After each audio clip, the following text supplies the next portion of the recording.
नमोस्तु हे गुरुवर, नमोस्तु हे मुनिवर, नमोस्तु। और आइए गुरुवर के आशीर्वाद से हम अपनी शंकाओं का समाधान प्राप्त करें। उसके पूर्व आज जिन्होंने गुणायतन से जुड़ने का अवसर प्राप्त किया है, गुणायतन ट्रस्टी के रूप में सर्वप्रथम मैं आमंत्रित करूंगा श्रीमान निर्मल जी इंदिरा जी गंगवाल, सदगुरु Gokul residency, racecourse road, Indore, जिन्होंने गुणायतन ट्रस्टी के रूप में जुड़ने का अवसर प्राप्त किया है। अगर उपस्थित हैं तो मैं सम्मान सहित आमंत्रित करूंगा। मंच में आए परम पूज्य मुनिवर के श्री चरण नमन करते गुरु वंदना का सौभाग्य प्राप्त करेंगे। शायद हमारे बीच में नहीं है, मैं चाहूँगा उनके भावों की अनुमोदना के लिए आप जोरदार ताली बजाकर उनका सम्मान करें। और आइए चलते हैं गुणायतन ट्रस्टी के रूप में हमारे इंद्र कुमार जी सेठी परिवार की प्रेरणा से, जिन्होंने आज गुणायतन ट्रस्टी के रूप में जुड़ने का अवसर प्राप्त किया। डॉक्टर सुरेंद्र कुमार जी हीरा सेठी, श्री अतुल जी अमिता जी सेठी, श्री आशीष पूर्वा आकाश शेट्टी इंदौर अगर उपस्थित हैं तो वह परम पूज्य मुनिवर के श्री चरण नमन करते गुरु वंदना का सौभाग्य प्राप्त करेंगे। और उनके सम्मान के लिए मैं आवाज़ दूंगा हमारे गुणायतन के ट्रस्टी जी श्रीमान इंद्र कुमार जी वीणा जी शेट्टी, गुणायतन ट्रस्टी इंदौर, ये आएंगे। हमारे सम्मानी डॉक्टर सुरेंद्र कुमार जी हीरा जी शेट्टी इंदौर, इनका गुणायतन परिवार की ओर से सम्मान का कार्यक्रम संपन्न करेंगे। मैं चाहूँगा आप जोरदार ताली बजाकर इनका सम्मान करें। आइए साहब। और आइए श्रीमान सुरेंद्र कुमार जी हीरा सेठी, अतुल जी अमिता सेठी आए, और इंद्र कुमार जी और वीणा सेठी जी जो कि गुणायतन ट्रस्टी हैं, हमारे सम्मानीय गुणायतन ट्रस्टी का सम्मान का कार्यक्रम संपन्न करेंगे। और आइए मैं उस बिटिया को आमंत्रित करूंगा जिसने अपने व्यक्तित्व के माध्यम से पूरे इंदौर क्या पूरे भारतवर्ष का नाम जी। और आइए चलते हैं बिना किसी भूमिका के आप सभी की ओर से परम पूज्य मुनिवर संधान सागर जी महाराज से निवेदन है, हे मुनिवर आगे के कार्यक्रम का संचालन करके हम सभी की शंकाओं का समाधान करवाने का कृपा करें। बोले परम पूज्य मुनि श्री प्रमाण सागर जी महाराज की। आज का यह विशेष, जैसा कि सबको मालूम है, शंका समाधान का सत्र आज रविवार भी है और गुरुवार का जैसा सुबह अपन को आशीर्वाद मिला, इस विशेष सत्र में प्रथम प्रश्न के लिए विशेष लोगों को अपन बुलाते हैं जो सिद्ध क्षेत्र गिरनार जी की यात्रा के लिए जा रहे हैं। ऐसे गिरनार यात्रा संघ इंदौर से काफ़ी लोग यहाँ से जा रहे हैं। एक साथ वो खड़े हो जाएंगे और प्रश्न करेंगे उनके प्रमुख संयोजक इंद्र कुमार जी वीणा जी सेठी जो गुणायतन के ट्रस्टी भी हैं। और उसके बाद में तैयार रहेंगे जोशी जी जैन सूत वाला परिवार भोपाल।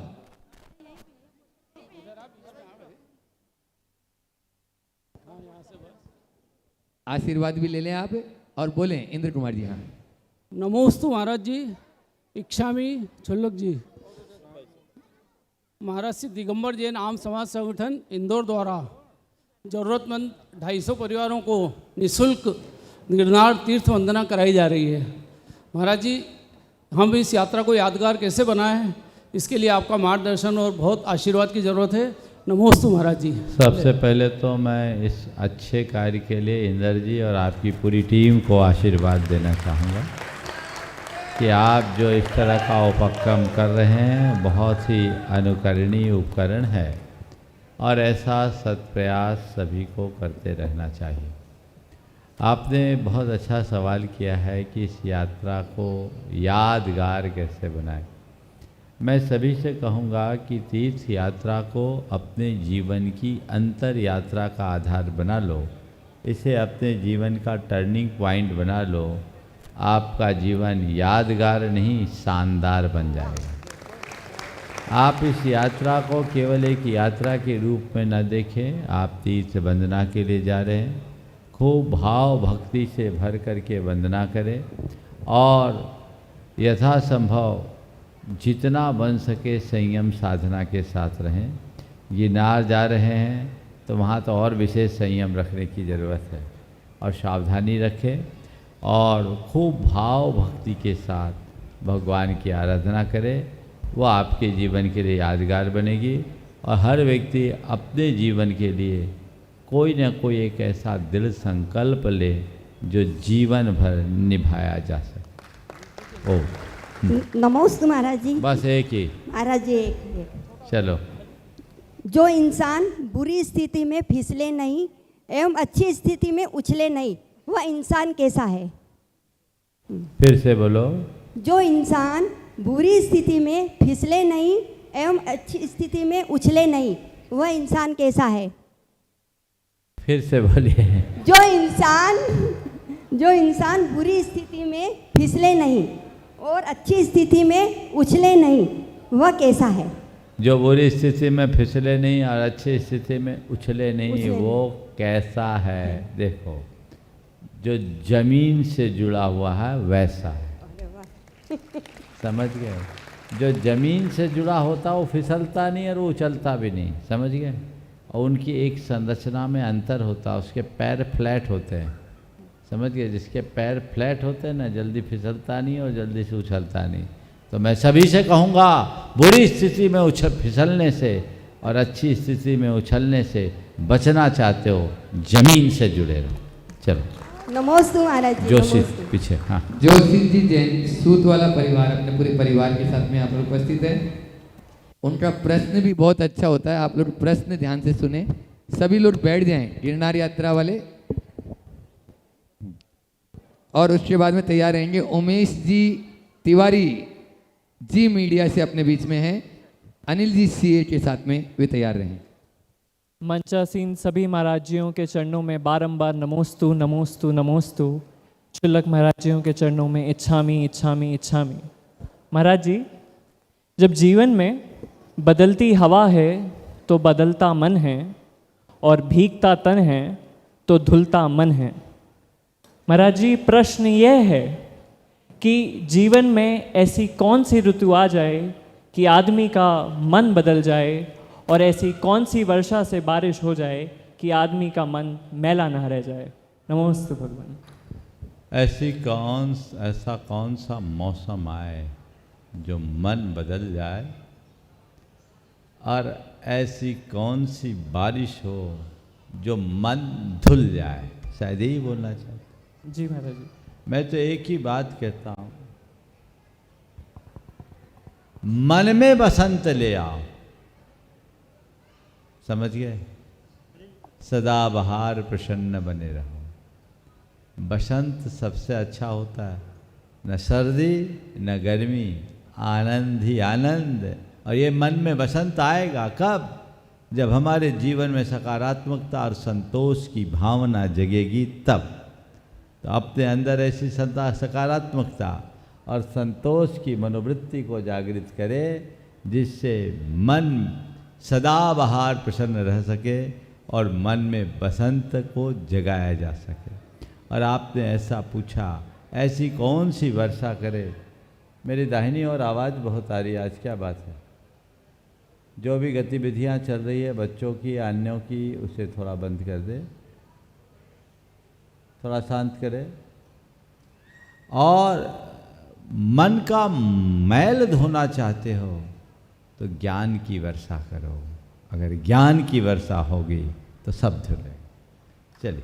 नमोस्तु भगवान। नमोस्तु नमोस्तु। आज अपने बीच में जी मीडिया से उमेश तिवारी जी यहाँ पर उपस्थित हैं, अनिल जी सीए उनके साथ में रहेंगे, और सम्मान के लिए धर्म प्रभावना समिति के मुख्य यजमान एवं अध्यक्ष वे आए और उनका सम्मान वहीं पर कर दें। उमेश जी तिवारी जी वे अपना प्रश्न भी गुरु चरणों में रखें। आप लोग जोरदार तालियों से अपने बीच में जी मीडिया के उमेश तिवारी जी का सम्मान करेंगे, और उसके बाद में तैयार रहेंगे आज इसी के साथ में अपने बीच में पंकज जी जैन सीए, मुकेश जी जैन जो भारतीय प्रबंध संस्थान IIM से यहाँ पर उपस्थित है, वे तैयार होंगे।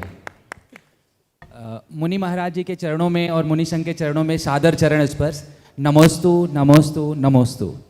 महाराज जी, एक छोटी सी जानकारी हमें चाहिए कि हम सभी लोग आज के डेट में एक अंधी दौड़ की तरफ जा रहे हैं।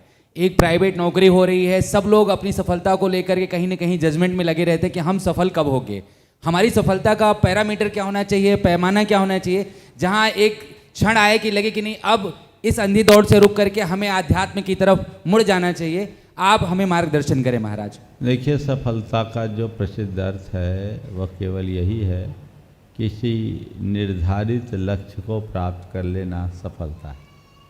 और आज के समय में तो लोगों का मूलभूत लक्ष्य यही होता है, पढ़ाई करना, अच्छी जॉब पाना, अच्छा पैकेज पाना और अपने आप को सफल मान लेना।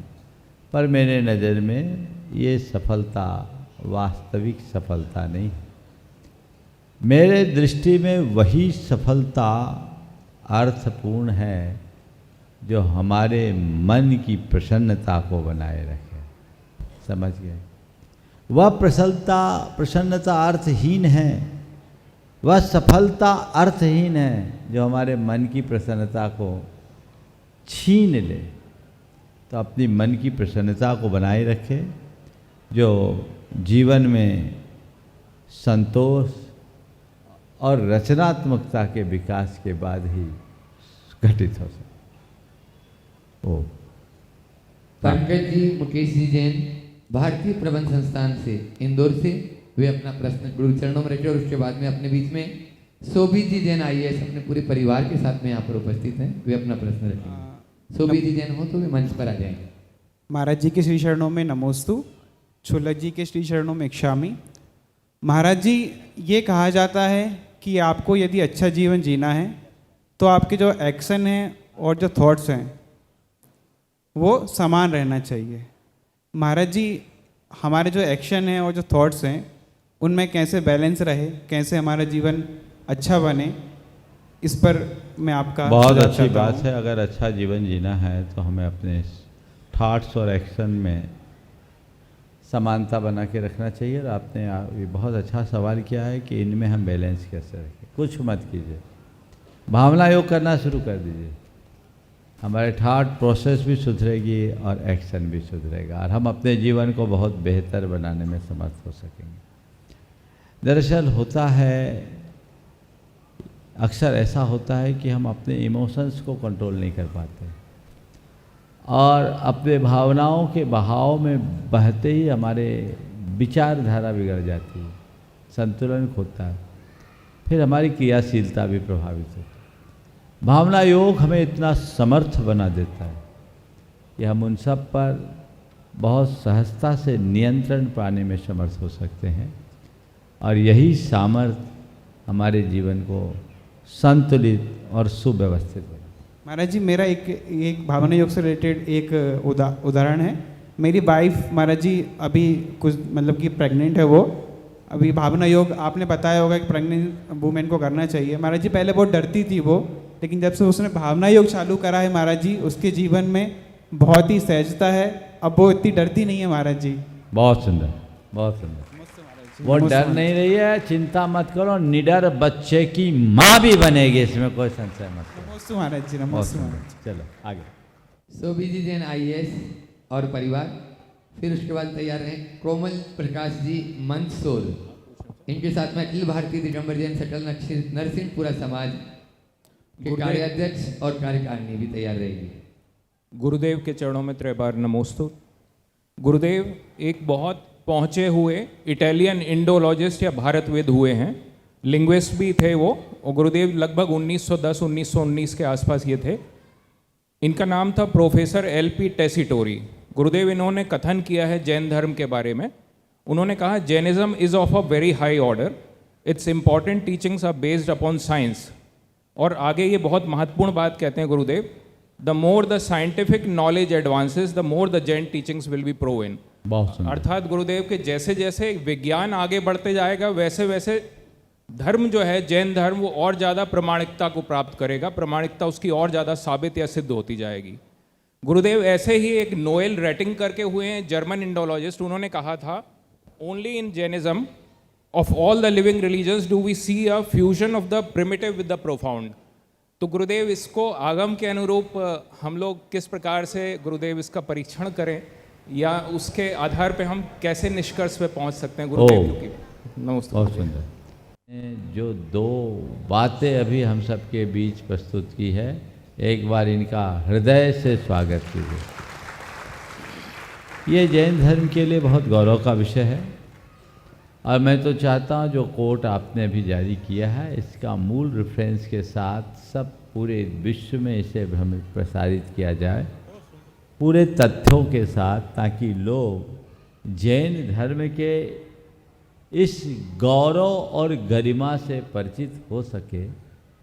जो जन्मना जैन नहीं है वे जैनत्व के प्रति आकर्षित हो सके, और जो जैन हैं वे अपनी स्थिरता को बढ़ा सके। बहुत अच्छा वाक्य कहा गया है कि जैसे जैसे विज्ञान आगे बढ़ेगा जैन धर्म की प्रामाणिकता और अधिक बढ़ेगी। मुझे इसमें कुछ भी गलत नहीं दिखता, क्योंकि जैन धर्म खुद में प्रामाणिक धर्म है और जैन दर्शन की सारी व्यवस्थाएं वैज्ञानिक है। हम आज उन चीज़ों को समझ नहीं पाते, उन तक हमारी पहुंच नहीं हो पाती, इसलिए हम उन बातों को भले न समझ पाए, लेकिन ऐसी बातों को हमें बहुत अच्छे से समझना चाहिए, उनका स्वागत करना चाहिए, इसका खूब प्रचार प्रसार करना चाहिए। और आपके माध्यम से मैं कहूँगा कि जैनियों को जैन आगम के अध्ययन करने का भाव जगाना चाहिए। जितना जितना आप गहराई में उतरोगे उतना उतना मोती प्राप्त करोगे। हाँ, निलय। भगवान गुरुदेव के चरणों में कोटि से नमन। भगवान प्रश्न के भगवान बोलो। भगवान इसी प्रश्न में मेरा विस्तारित प्रश्न ये है कि गुरुदेव, अगर वर्तमान जो पीढ़ी है वो साइंटिफिक टेम्परामेंट से चलती है, और अगर ये ऐसा हो रहा है कि जैसे जैसे साइंस का विकास होता चलेगा जैनिज्म की जो सिद्धांत हैं वो सिद्ध होते जाएंगे, तो मैं देख रहा हूँ अपनी तुच्छ बुद्धि से कि क्या इस धरती पर, पृथ्वी पर जैन धर्म का विस्तार उन हिस्सों में भी अब होता हुआ दिखेगा जहाँ पे हमने पहले अपने प्रथम योग के ग्रंथों में नहीं पाया है। मुझे तो ऐसा लगता है कि एडवांस टेक्नोलॉजी के इस दौर में हमारे लिए एक अच्छा अवसर है, और आज हम तत्व की बात को 7 समुंदर पार बहुत आसानी से पहुंचा पा रहे हैं।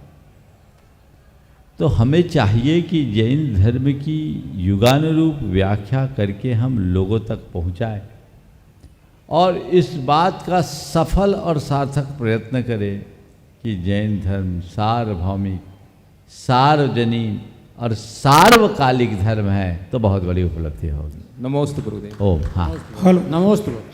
आज दिगंबर जैन समाज नरसिंहपुरा समाज के कार्याध्यक्ष और समस्त कार्यकारिणी कोमल प्रकाश जी अपना प्रश्न रखें, उसके बाद में आयुष जैन दमोह तैयार रहें। पूज्य गुरुदेव, सम्यक प्रणम में स्वीकार करें। गुरुदेव, इंदौर शहर में अष्टानी का पर्व के पश्चात विशाल श्री जी की रथ यात्रा का जुलूस, जिसमें 108 पालकी रहेगी, और इतना भव्य कार्यक्रम प्रथम बार यहाँ पर आयोजित होगा। हम 200 किलोमीटर के आसपास के निवासी हैं, तो इस कार्यक्रम में किस प्रकार से अपनी सहभागिता कर सकें, आज्ञा कीजिए। देखिए, बहुत ही अच्छी बात आपने यहाँ रखी है। ये इस बार इंदौर के इस इतिहास में एक नई इबारत लिखी जानी है। बड़े ऐतिहासिक घटना होने वाली है कि यहाँ आयोजित होने वाले सिद्ध चक्र महामंडल विधान के समापन पर 108 रथ यात्रा निकलेगी। पालकी नहीं, 108 रथ यात्रा, वो भव्य रथावर्तन महोत्सव होगा। जय हो, जय। हमारे यहाँ जिन शासन की प्रभावना में रथ यात्रा को बहुत अधिक महत्व दिया गया है, और इसलिए रथ यात्रा प्रभावना अंग का एक मूल उपक्रम माना जाता है। तो यहाँ जब रथ यात्रा की बात आई, मेरे मन में आया, जब 108 मंडलीय विधान हो रहा है तो रथ यात्रा भी 108 रथों का होना चाहिए। आपने बहुत अच्छी बात की कि आसपास के लोग कैसे जुड़े। मैं तो आज आप सबसे कहता हूँ, इंदौर शहर में 108 रथ यात्रा निकलेंगे। इंदौर में तो 108 रथ है भी नहीं, तो जिनके जिनके यहाँ रथ है वे सब रथ उस दिन इंदौर आए और रथ यात्रा निकले, तो बहुत अच्छी बात होगी। जयकारा गुरुदेव का। अनेक प्रमुख रथ तो यहाँ आ ही रहे हैं, उनमें कुचामन का रथ तो बहुत पहले सुनिश्चित हो गया जो पांड्या परिवार का है। और भी रथ आ रहे हैं, इंदौर के जो रथ है वो तो निकलेंगे ही। मैं यहाँ उपस्थित आप सब से और इंदौर के जितने निवासी उन सब से और जो लोग ऑनलाइन सुन रहे हैं उन सब से बात कहना चाहता हूँ, जिनके यहाँ भी कोई रथ हो आप अपने अपने रिश्तेदारों से फ़ोन करो, पूछो तुम्हारे नगर में, गांव में, आसपास में कोई रथ हो तो हमें उसकी सूचना दें। यदि वो रथ एक जगह से दूसरी जगह मूव करने की स्थिति में है तो उस रथ को उस ऐतिहासिक दिन में इंदौर नगरी में आना चाहिए और भव्यता के साथ शोभा यात्रा संपन्न होना चाहिए। यदि ऐसा होगा तो वह एक बहुत बड़ी ऐतिहासिक उपलब्धि होगी। और जो भी रथ बनाए हैं वो तो रथ यात्रा के लिए बनाए हैं, गैरेज में बंद करके रखने के लिए नहीं बनाए। तो जहाँ से भी आना संभव है, मैं पूरे देश भर की जनता से कहता हूँ कि यदि आप चाहते हो कि आपका रथ इस समारोह में सम्मिलित हो, जरूर सूचना दें।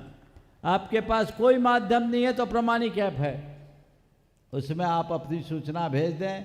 और मैं इंदौर वासियों से कहता हूँ, धन प्रभावना समिति के सारे सदस्यों से कहता हूँ, जहाँ जहाँ तुम्हारे रिश्ते नातेदार हैं, इंदौर के लोग, सबको फोन करो कि एक तो इस कार्यक्रम में आओ, भव्यता के साथ, आनंद के साथ सम्मिलित हो, सहभागिता दो, क्योंकि ऐसा कार्यक्रम सदियों में नहीं हुआ। उसकी जरूरत नहीं पड़ेगी, इतनी ज़रूरत नहीं है। वो तो खुद के बहस से आ जाएंगे, कह रहे आने जाने का खर्च धन प्रभावना समिति दे देंगे, हम बोले उसकी ज़रूरत नहीं है, आपको खुद आना है। हाँ, और आप आओ, और यदि आपका रथ हो तो उसकी सूचना दो, उसको लाने भेजने की व्यवस्था धन प्रभावना समिति करेगी और सुरक्षित वापस पहुंचाएगी। ये व्यवस्था सबको करना चाहिए। बहुत अच्छी बात कही है। और मैं इसमें कहूँगा, नरसिंहपुरा समाज में बहुत रथ है, तुम सबसे पहले जिम्मा तो अपना लो कि हमारी समाजों में, छोटे छोटे गांवों में जहाँ कहीं भी रथ है, उन सारे रथों की जानकारी एकत्रित करेंगे और उन सबको आगे प्रेषित करेंगे। समय आज ज़्यादा नहीं है, इसलिए मत लो आयुष, बस। नमोस्तु गुरुदेव। गुरुदेव, मेरी शंका है कि सोशल मीडिया और व्हाट्सएप पे एक फ़ोटो वायरल हो रही है जिसमें आपके नाम के आगे आपको आचार्य पद से संबोधित किया है, और ये देख के मुझे बहुत प्रसन्नता भी हुई। तो कृपया करके ये बात कहाँ तक सत्य है, मेरी शंका का समाधान कीजिए। अरे भैया, कोई आचार्य लिख दे तो हम क्या करें? अच्छा है, ऐसा पहली बार नहीं लिखा गया, लिखने वाले तो कई बार लिखते हैं। एक बार मैं जबलपुर के आसपास था, वहाँ की एक पत्रिका में 19 बार मेरे नाम के आगे आचार्य लिख दिया। आचार्य महाराज संभवतः यहीं इंदौर में थे, इंदौर में ही थे ना। संजय मैक्स ने आचार्य महाराज को दिखाया कि देखो महाराज जी, प्रमाण सागर जी के नाम के आगे आचार्य लिखा। हाँ, संधान सागर जी वहीं थे ब्रह्मचारी अवस्था में। तो उनने दिखाया, बोला इनके नाम के आगे आचार्य लिखा है। तो आचार्य सिंह ने पहले कहा लिखा है तो क्या हो गया, और फिर लिखा, कहा पत्रिका वालों ने लिखा है ना, उनने तो नहीं लिखा, क्यों परेशान होते हो?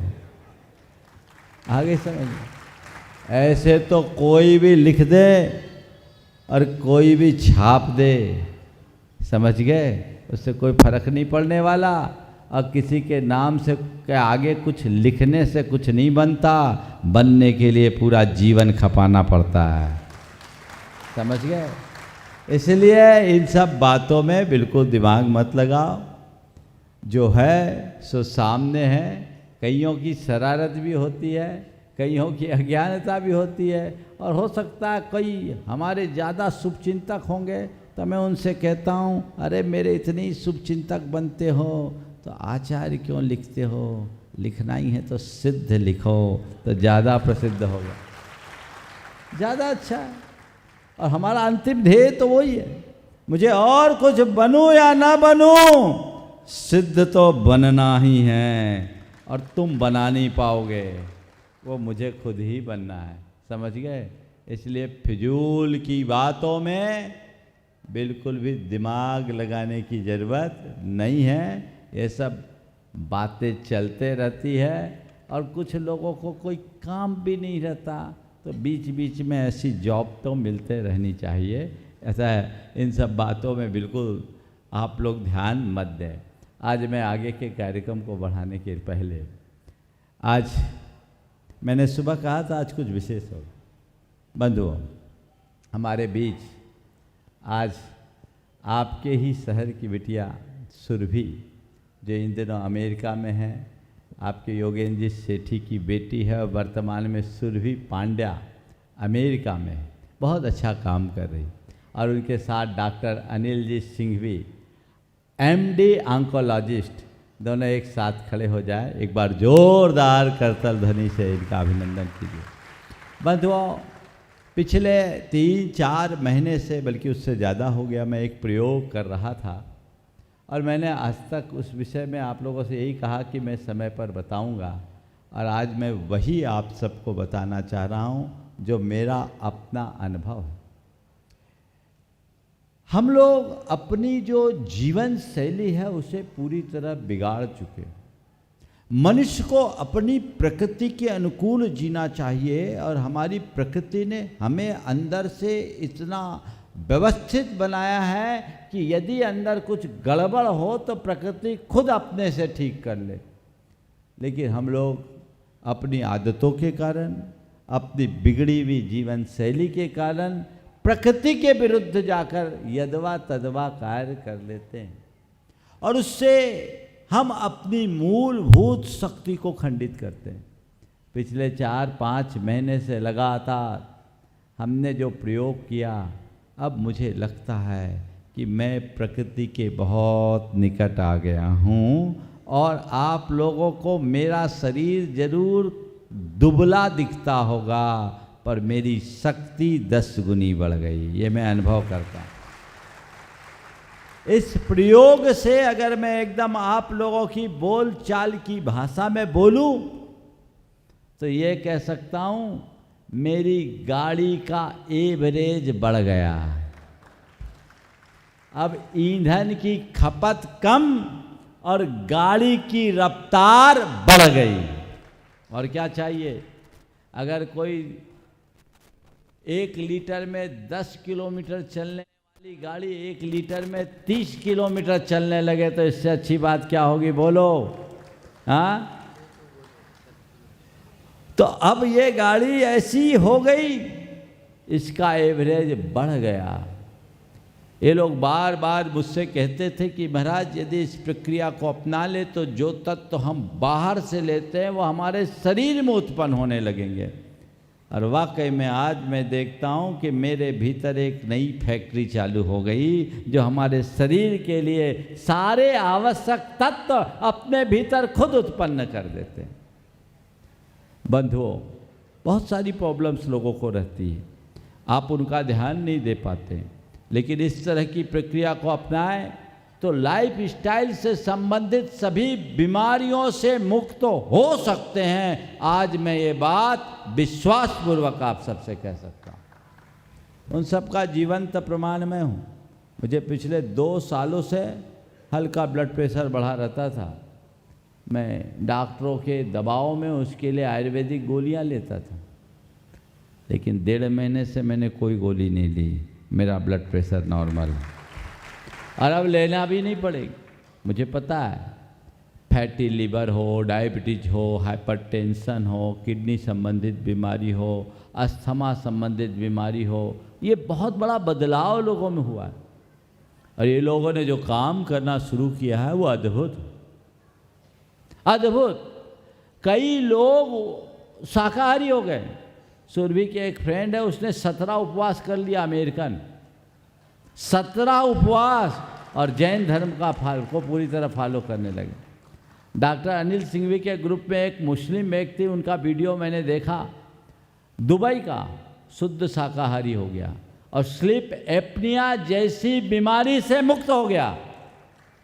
ये पद्धति, यह आश्चर्यजनक पद्धति है, लोगों को लगता ज़रूर है ये कैसे होगा, लेकिन मैं आप सबसे कहता हूँ, यदि अच्छा जीवन जीना चाहते हो तो अपनी जीवन शैली को बदलिए और एक बात अपने दिल दिमाग में बिठाइए, हमें जीने के लिए खाना है, खाने के लिए नहीं जीना। एक अलग आनंद की अनुभूति होगी। हमारे शरीर के जो गट बायोम्स है उनको हमें नियंत्रित करना। हम अपने शरीर के जो माइक्रोबायोल क्या बोलते हैं उसको, माइक्रोबायोज में है, उसको हम ठीक करें। हम अपने दूसरे शब्दों में कहें तो ये कह सकते हैं कि हमारे शरीर के जितने सहायक तत्व हैं, ऊपर से दवाइयाँ खा करके, एंटीबायोटिक खा करके आप उनको ख़त्म कर देते हो, शरीर कमज़ोर हो जाता। अपने शरीर के सिस्टम को ठीक कीजिए।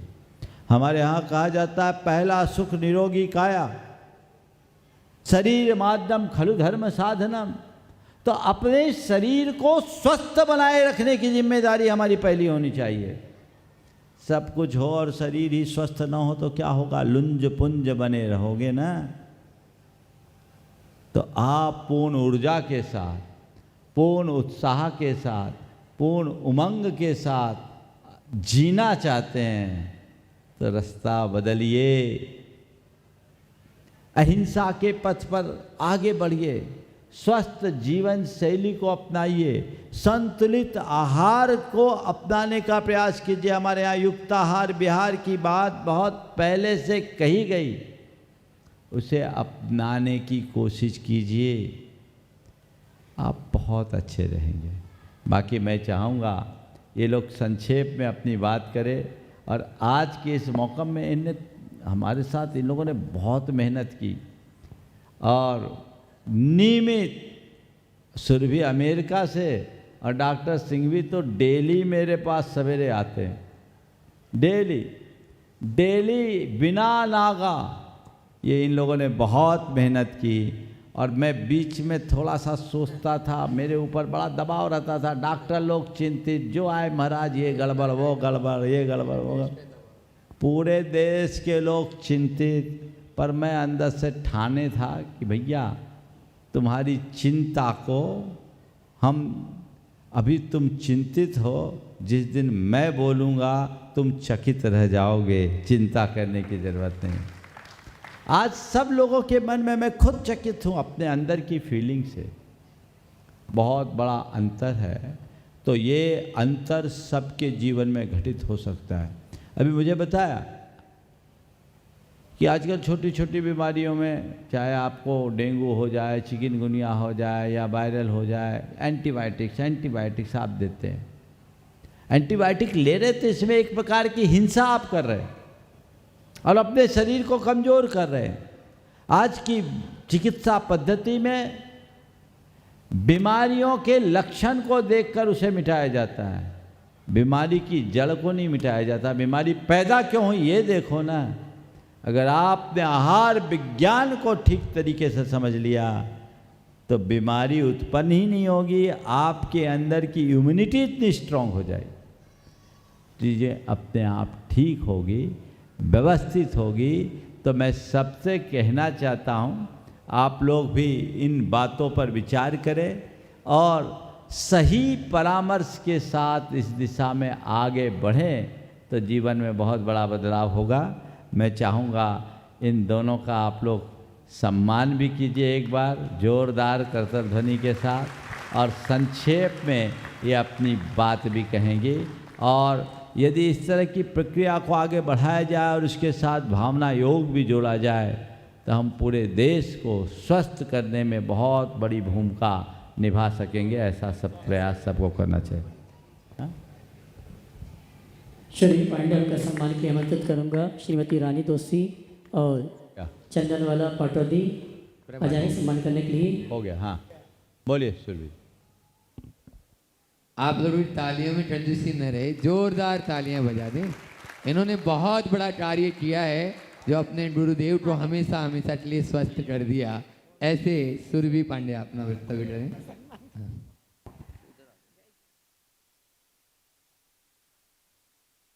ओ हाँ बोलिए। ओम। नमोस्तु महाराज जी।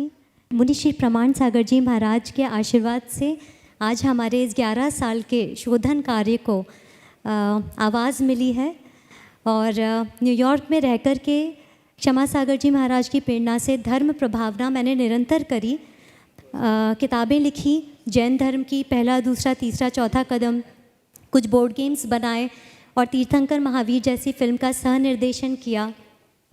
अपने जीवन को हमेशा जैन पद्धति जैन मूल्यों पर ही जिया, लेकिन फिर भी मैंने देखा कि कहीं ना कहीं से कोई ना कोई रूप से बीमारियां शरीर में आ रही थीं।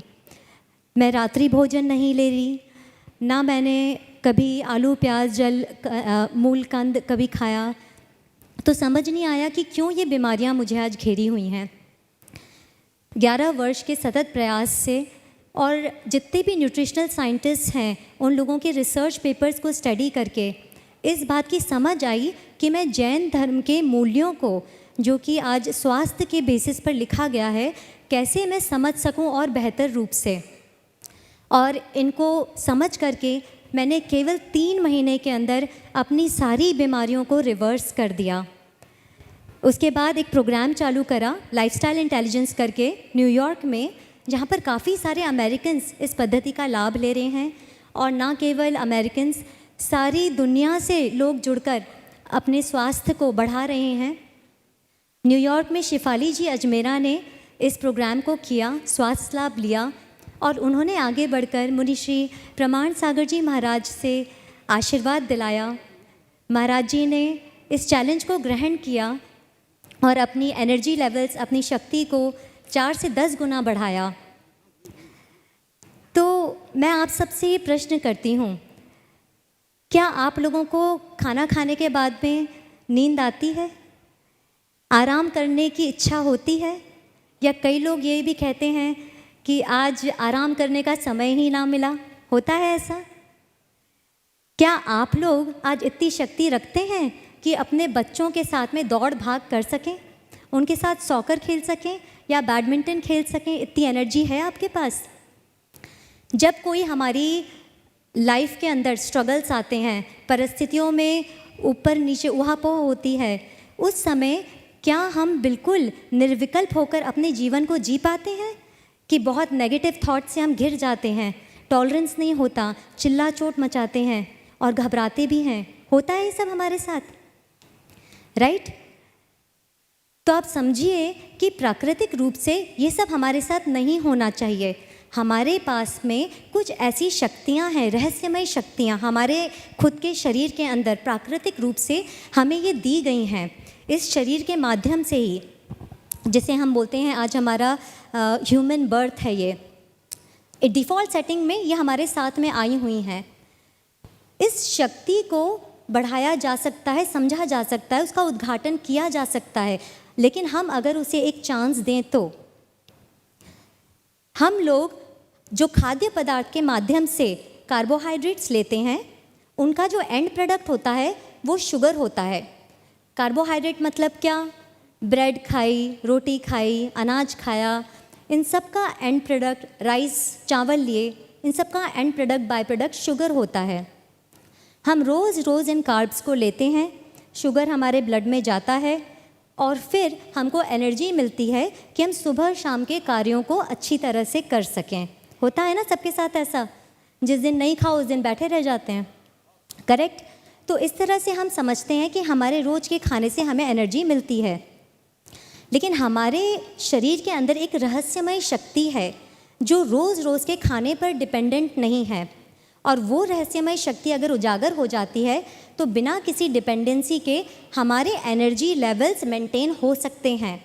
और सिर्फ सिंपल रूप में मेंटेन नहीं हो सकते, ये कई गुना ज़्यादा रूप से मेंटेन हो सकते हैं।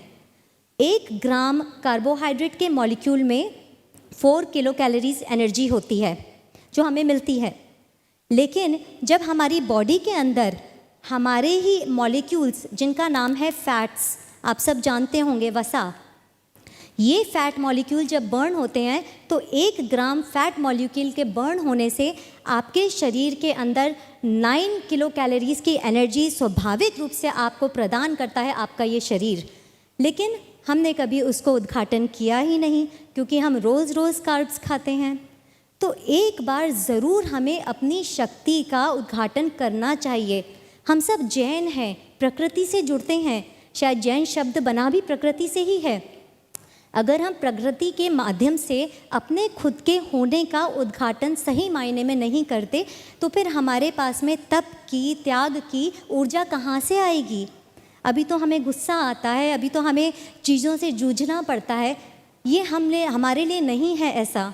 अगर हमने हमारी ऊर्जा का लेवल बढ़ाया, हमारे दिन में आराम करने की आदतें ख़त्म हो जाएंगी, चिड़चिड़ापन ख़त्म हो जाएगा, एनर्जी का स्रोत बढ़ेगा, हमारी सारी बीमारियां रिवर्स होंगी। आजकल की जितनी भी लाइफस्टाइल डिजीज़ हैं, लोग आकर मुझसे पूछते हैं ये तो मेरे कर्म से है, तुम क्या कर लोगे?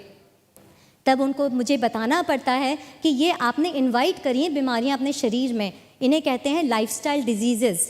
जैसे महाराज जी ने अभी हाल बताया, हमें हार्ट प्रॉब्लम हुई, डायबिटीज़ हुई, आर्थराइटिस हुआ, ऑटो इम्यून डिसऑर्डर्स हुए, बहुत सारी ब्लड प्रेशर हुआ, इन्फ्लेमेशंस हैं बॉडी में। ये सारी डिजीज़ेज़ आज लाइफस्टाइल से हमारे यहाँ हमने खुद ने इनवाइट कर रखी हैं। हम क्यों बैठकर यहाँ कर्मों को दोष दे रहे हैं?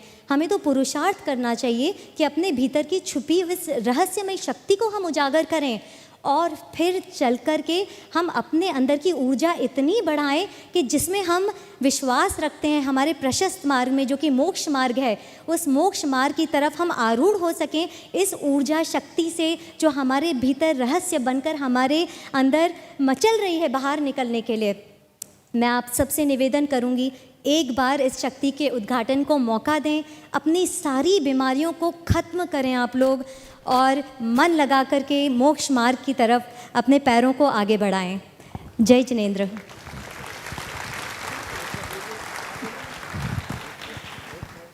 डॉक्टर साहब, डॉक्टर अनिल जी। हाँ, नमस्ते महाराज जी। देखिए क्या है कि अपन हेल्थ को पूरा चेंज करना चाहते हैं। हेल्थ को चेंज करने के लिए हम लोग एक साथ बहुत तरीके से काम करते हैं। एक तरीका होता है मस्तिष्क को चेंज करना, सोच को चेंज करना। एक तरीका होता है कि मन में एंग्जाइटी जो है उसको बदलना, जिससे कि हम कुछ भी चीज़ खा बैठते हैं। और तरीका जो इन्होंने बताया कि हम कार्बोहाइड्रेट और फैट का मेटाबॉलिज्म चेंज करते हैं। पर आज मैं जिस पे बात करना चाहूँगा वो है गट माइक्रोबायोम की, क्योंकि ये एक नया कंसेप्ट है। जब कोविड का गट माइक्रोबायोम क्या होता है?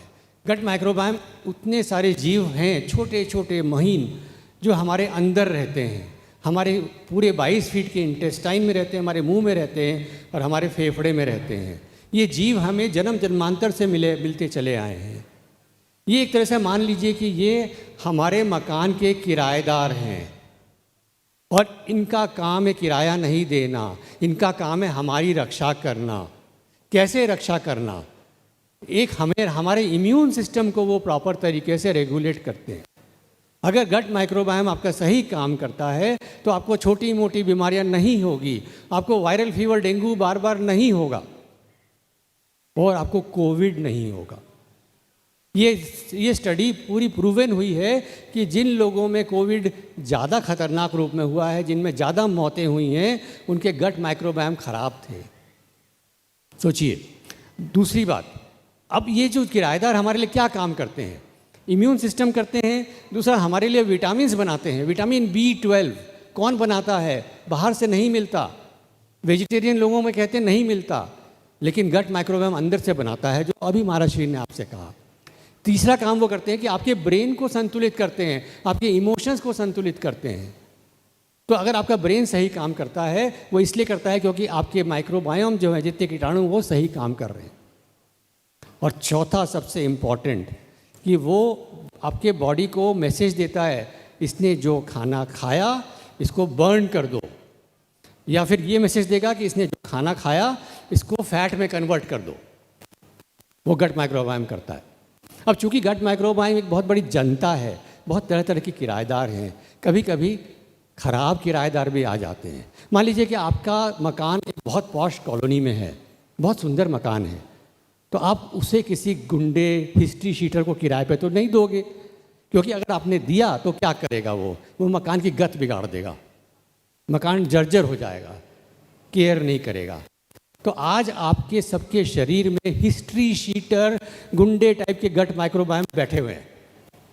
तो आप चाहे कितना ही ठीक कर लो कि साहब हम तो एक टाइम खाना खाएंगे, हम तो ये करेंगे, हम वो करेंगे, लेकिन वो गट माइक्रोबायोम आपको मोटा ही रखेगा और आपको तरह तरह की बीमारियों से ग्रसित करा देगा।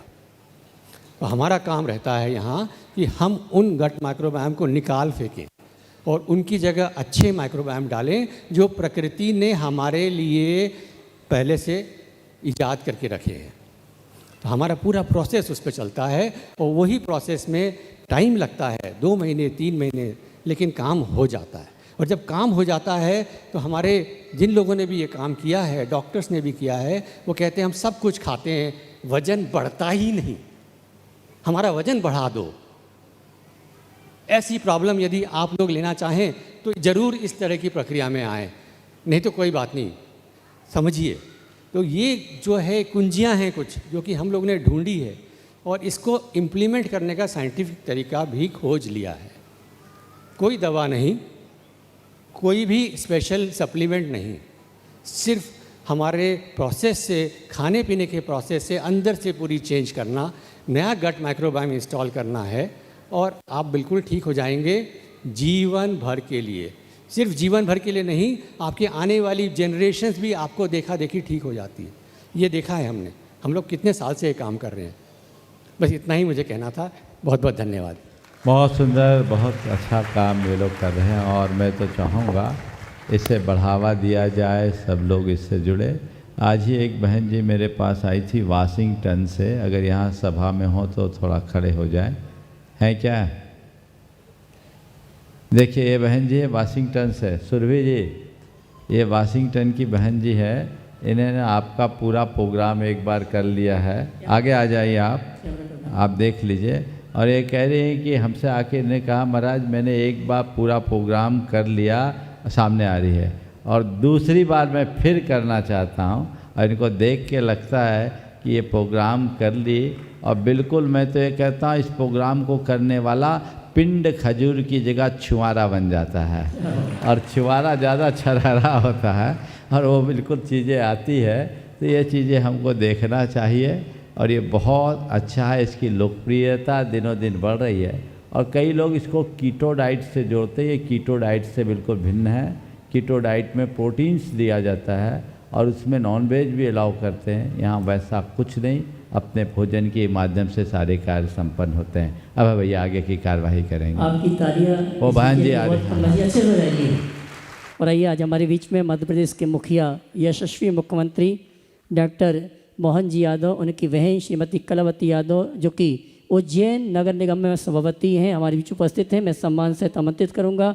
वे आए परम पूज्य मुनिया के इसी चरण नमन करते हुए आशीर्वाद प्राप्त करें और उनके सम्मान के लिए मैं आवाज़ दूंगा। हमारे नवीन जी गोदा, अर्पित जी पाटौदी और साथ में श्रीमती सुभद्रा देवी गोधा, ये आएंगे। सम्माननीय श्रीमती कलावती यादव, सभापति उज्जैन नगर निगम, जो कि हमारे मध्य प्रदेश की यशस्वी मुख्यमंत्री डॉक्टर मोहन जी यादव उनकी बहन श्री हैं। और मैं चाहूँगा जोरदार ताली बजाकर इनका सम्मान करें।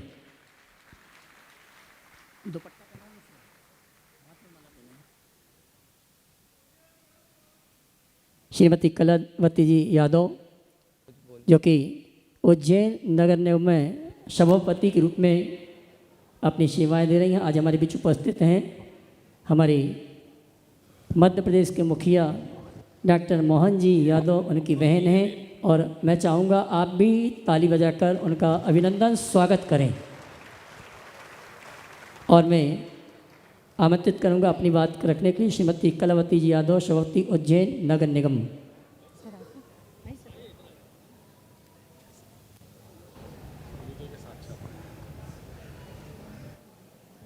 हाँ।